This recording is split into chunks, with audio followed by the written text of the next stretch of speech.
Hello and welcome to ERi-TV English News Broadcast. We are now ready for a domestic and international report for Monday, June 29, 2026. Reporting live from our headquarters in Asmara and inviting you to stay with us is Heaven Johannes, your news anchor for this session. Let's begin with the top stories. Contribution towards augmenting National Martyrs Trust Fund. Water and soil conservation popular campaign in Ad-Dukhwala subzone.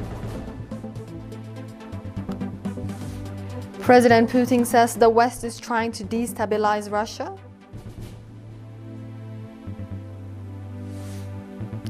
And Australia and Vanuatu sign delayed security deal.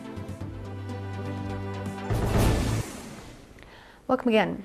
In our domestic news, Eritrean nationals residing in various countries have extended monetary support towards augmenting the National Martyrs Trust Fund and in support of families of martyrs. Accordingly, nationals in Sudan contributed $5,500. Members of the Martyrs Trust Association in Cincinnati, the United States, contributed $5,000, and Eritrean communities in Swedish cities of Burlong and its environs, Falun, Rättvik, Älmhult and its environs, and Hässleholm contributed a total of 65,828 NAFA towards augmenting the National Martyrs Trust Fund. Similarly, members of the Area Association in Southwest Stockholm contributed 212,865 NAFA. Ms. Gawaini Tesfazgi, resident of Nuremberg, Germany, contributed 700 euros. Mr. Kidana Gabramedhin and Ms. Ametetzion Gabrahiwet contributed $400, and the Eritrean community in Rogaland, Norway, and Halai Secondary School contributed 36,060 NAFA in support of families of martyrs. In another news, high school students in Ad-Dukhwala, led by agricultural experts, carried out water and soil conservation activities. The coordinators of the popular campaign said that the program was in continuation of the construction of terraces on farmlands, which has been conducted with the participation of the public and is aimed at collecting every drop of rain to boost agricultural production. Noting the importance of water and soil conservation in boosting agricultural production and in reaching underground water, Mr. Walda Mikhail Fissaha, water and soil conservation expert, called on others to take similar initiatives for better outcomes. Mr. Tesfa Mikhail, director of the school, said that the program was aimed at supporting the initiative being taken by farmers. We'll be back with international news, dear viewers, after the short break. Stay tuned.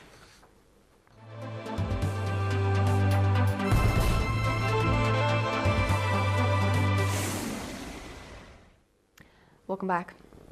Now, the global arena. Russian President Vladimir Putin said that the West is attempting to sow unrest and destabilize the internal political situation in Russia, as it is unable to beat it on the battlefield.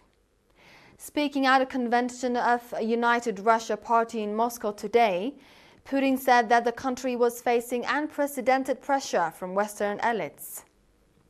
As Kyiv's forces are retreating on the front lines, Ukraine is resorting to openly terrorist actions, President Putin said, citing its targeted strikes against civilians and civilian sites.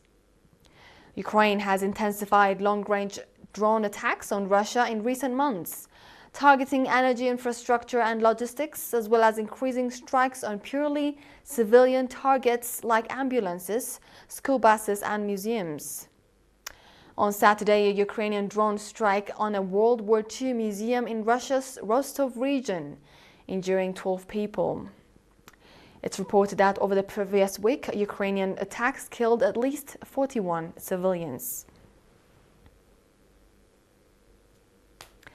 Australia and Vanuatu signed a development and security pact that had been delayed for months over Vanuatu's concerns that it would strive investment from other countries. Australia, which is in a battle for influence in the Pacific with China, will be consulted on any third-party investment in Vanuatu's critical infrastructure and remain the country's preferred security and policing partner. Australia has previously unveiled funding of $344.5 million over 10 years for the pact, known as the Nakamal Agreement. The agreement was to be signed in September, but was delayed after concerns were raised that it could restrict Vanuatu's ability to secure infrastructure from other countries. China is Vanuatu's largest external creditor, having provided loans to build major infrastructure projects. With this, we conclude our domestic and international report for this session, dear viewers. Now the top stories once more. Contribution towards augmenting National Martyrs Trust Fund. Water and Soil Conservation Popular Campaign in Addikhala Subzone. In our international, President Putin says the West is trying to destabilize Russia. And Australia and Vanuatu sign a delayed security deal.